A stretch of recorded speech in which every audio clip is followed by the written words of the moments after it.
Bonsoir à toutes et à tous. Dans 15 minutes, c'est dans l'air, dispositif spécial sur toutes les chaînes de France Télévisions. Vous vous en doutez. Caroline Roux et ses invités répondent à toutes vos questions. Experts pour décrypter l'actualité. Ce soir, l'émission revient évidemment sur l'urgence sanitaire dans le pays, sur les annonces que l'on peut attendre du président de la République qui s'exprime ce soir à 20h. C'est dans l'air, c'est dans un quart d'heure. Mais tout de suite, on se demande comment travailler efficacement à la maison et avec les enfants. C'est-à-dire, c'est parti.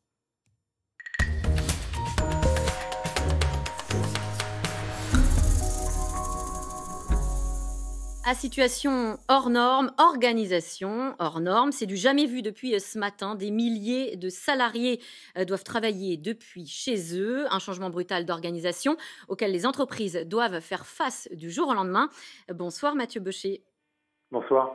Vous êtes PDG de Klaxoon, vous créez des logiciels collaboratifs. En clair, vous êtes un as du télétravail. Vous êtes en duplex avec nous depuis Rennes. Alors, vous allez nous expliquer comment on va faire pour en même temps travailler depuis chez soi, garder les enfants, leur faire classe à la maison, tout en organisant son planning. Bref, dit comme ça a un peu l'air mission impossible.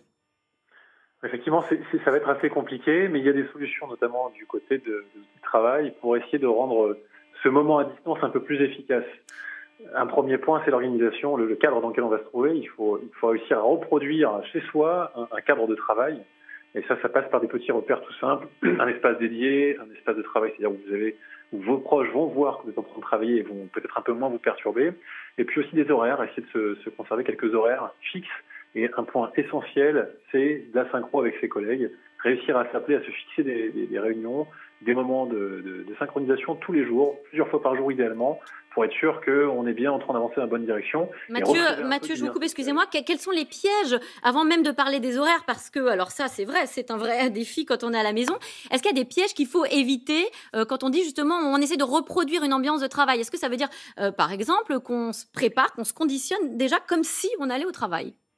C'est le piège, effectivement, quand on commence à télétravailler la première fois, on se dit c'est bon, je vais pouvoir m'affranchir des règles de quand je vais au boulot, donc je vais pouvoir ne pas m'habiller, par exemple, être un peu plus détendu, ou bref, ne pas forcément prendre grand soin de différents petits détails. Et ces petits détails-là, ils sont essentiels, parce que quand on fait ce genre de choses, on se prépare à travailler, et on va vite se retrouver, si on se précipite dans le côté un peu trop détendu, dans une situation pas très confortable, on va perdre ses repères. Et donc, premier conseil, levez-vous, évidemment, prenez soin de vous. Peut-être mettez une tenue qui vous permet de vous projeter dans le travail, et puis respectez quelques horaires. Mais le réveil. Faites aussi les pauses, le réveil, les pauses aussi. On oublie souvent les pauses. C'est le deuxième piège du télétravail, c'est qu'on a tendance à trop en faire. Étonnamment, on va se dire, je suis pas au boulot, donc il faut que j'en fasse plus, il faut que je me prouve que j'ai bien été utile. Donc il est important de se fixer des horaires raisonnables et de s'y tenir, de se faire une pause. On a le droit de faire une pause en télétravail. On n'est pas en pause en télétravail. Donc ces points-là, ils sont pas évidents au tout départ.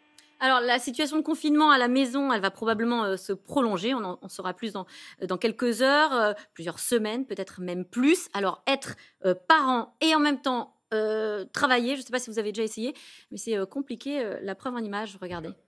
C'est une organisation à mettre en place. Ça fait un petit peu d'inquiétude aussi parce que l'école, ça leur apporte quand même quelque chose. Je peux avoir des appels téléphoniques ou même des réunions. Donc ça va être plus compliqué avec les enfants.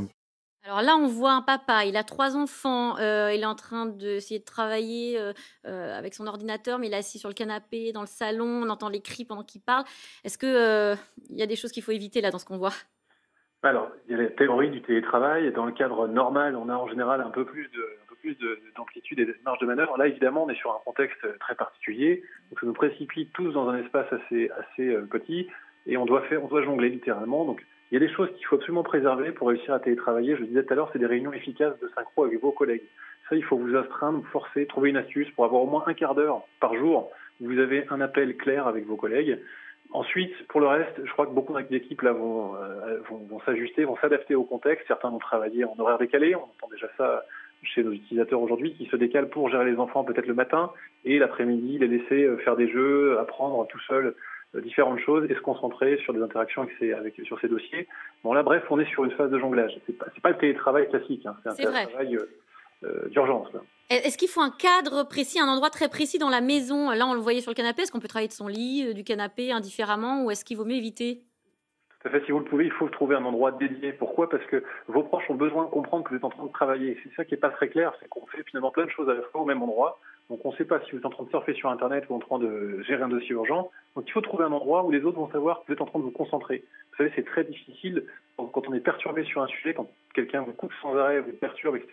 Il n'y a pas pire pour essayer de faire avancer un sujet que d'avoir des personnes qui viennent vous bousculer, vous interpeller au mauvais moment. Donc faites-leur comprendre qu'à un moment, vous avez besoin de concentration. Ça peut passer par un espace physique, ça peut passer par des petits repères, ça passe par des fois des petits détails. Il ne s'agit pas de se mettre à l'abri d'un bureau bien à part. C'est simplement avoir un endroit sur lequel vous dites, quand je suis assis là, quand j'ai ces choses-là ouvertes, je travaille et j'ai besoin peut-être d'un quart d'heure, d'une demi-heure, pas forcément un très grand temps de concentration. 3-4 fois par jour, ça peut déjà faire beaucoup de choses et faire avancer au minimum l'essentiel pour votre activité. Est-ce qu'il y a des outils indispensables auxquels on ne penserait pas forcément? Évidemment, on pense à l'ordinateur, mais encore. Écoutez, nous, on fait partie des outils qui sont la nouvelle génération d'outils de synchronisation. Il y a évidemment toute la partie téléphonique, appel téléphonique, visioconférence, tout ça, tout le monde est assez à l'aise. Alors justement là-dessus, peut-être une incise, mais on a vu ce matin que des milliers et des milliers de réunions allaient être annulées. Du coup, tout le monde se reporte sur les connexions Internet. Je sais qu'il y a des personnes qui ont eu beaucoup de mal à se joindre déjà aujourd'hui. Est-ce qu'on risque pas d'y avoir un bug sur Internet, des pannes, des problèmes de connexion? Alors tout à fait, du côté des réseaux, ces solutions d'appel ou de visioconférence, si on fait ça en permanence tout le temps, c'est compliqué, ça ne va pas forcément marcher. À un moment donné, il y a quand même un pic de charge possible par zone et puis par connexion. Donc de toute façon, certains aussi sont dans des lieux où ils n'ont pas une connexion Internet suffisante pour faire des super visioconférences. Donc il y a des outils à côté de ça qui permettent également de se synchroniser. Le call audio est déjà largement suffisant. Si à côté de ça, vous avez des outils avec des tableaux de blanc, visuels, très clairs, sur lesquels vous faites avancer vos idées. C'est-à-dire que la vidéoconférence, elle apporte, mais ce n'est pas une condition indispensable à tous vos échanges avec vos collègues. On imagine qu'il faut aussi un bon casque, probablement pour bien s'isoler, ce genre de choses. Est-ce que ça, si on n'est pas équipé, c'est à l'entreprise de nous le fournir? Tout à fait, c'est le cas de pas mal d'entreprises qu'on peut avoir au téléphone qui équipent en urgence leurs équipes d'un casque audio. Pourquoi pas aussi laisser quelques fauteuils dans les espaces, partir dans vos équipes le temps de passer ces semaines un peu complexes. C'est des petits détails, mais tout le monde n'a pas chez soi un fauteuil de bureau, un casque, des doubles écrans. Également un conseil qui peut être utile, c'est d'avoir un deuxième écran, si vous le pouvez, connecté à votre ordinateur, parce qu'on va être beaucoup dans le digital. Donc il s'agit d'étendre un tout petit peu l'interface qui est devant vos yeux pour essayer de gérer plusieurs choses à la fois. Et tout ça, ça suppose un peu de confort. Et est-ce qu'on peut facilement s'échanger des données alors avec l'entreprise, je ne sais pas, de façon sécurisée? On va utiliser Internet, est-ce que c'est très sécurisé? Alors ça s'improvise pas. Effectivement, il ne faut pas non plus se précipiter, aller sur n'importe quelle solution, notamment grand public, d'échange ou de réseaux sociaux pour partager de l'information. Il faut aller vers des solutions qui vont déjà en interne dans l'entreprise. Si vous avez la chance de pouvoir mettre en place un VPN, ça c'est des solutions Alors qui c'est vont quoi un VPN? C'est un réseau sécurisé en fait, c'est ça, par lequel on passe pour envoyer des données? Voilà, ça va crypter la connexion entre votre ordinateur, votre téléphone et l'entreprise. Donc ça va faire en sorte qu'entre les deux, on sécurise au maximum la communication. Si vous n'avez pas ça, dans ces cas-là, allez au moins vers des solutions professionnelles, essayez de ne pas mettre vos données n'importe où, limitez peut-être les envois aussi de pièces jointes. Vous l'avez dit tout à l'heure, sur une situation où les réseaux vont être très utilisés. Donc déjà, synchroniser avec des textes, des échanges, et puis être au téléphone, ça apporte déjà beaucoup de choses dans ces exercices difficiles de synchronisation. Très rapidement, Mathieu Beuchet, pour conclure, on voit bien qu'on est dans une période là, de confinement qui s'ouvre inédite. Est-ce que, en s'habituant à ces nouvelles façons de travailler, on peut imaginer que ça transforme à terme aussi nos us et coutumes dans le travail?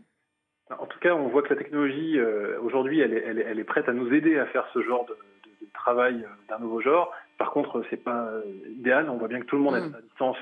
Ça a des grosses contraintes.